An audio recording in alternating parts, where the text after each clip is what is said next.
So in terms of the balance in games, they're always still on the exact same knife edge that they were under Ange Postecoglou. But in real terms, all that's changed is they're just a lot less exciting. And I'll show you what that looks like, right? This is the first decent spell of possession Spurs had against Villa, right?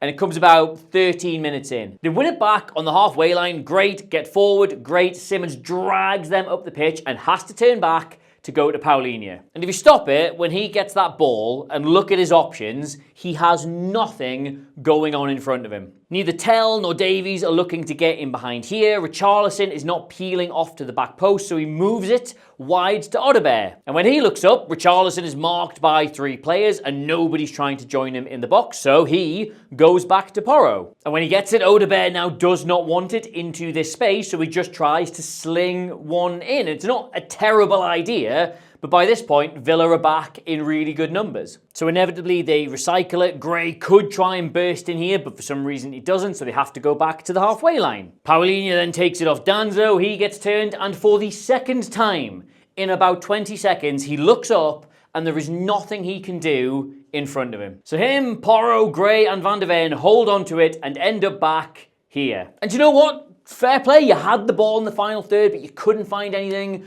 that was workable, so at least you held on to the thing, you recycled the play, now you can reset and go again. But from here, what is the attacking game plan?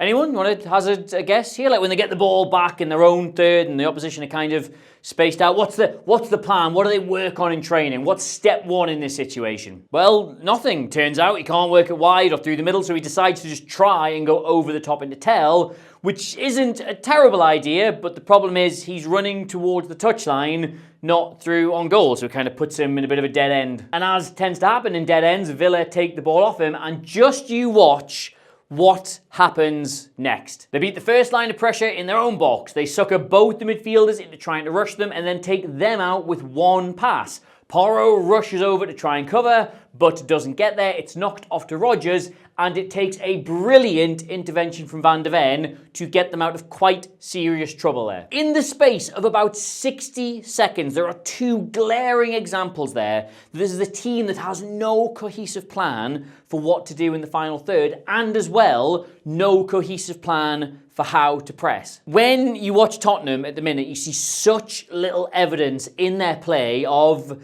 patterns, of identity, of things they have actively been working on, and everybody is trying to execute.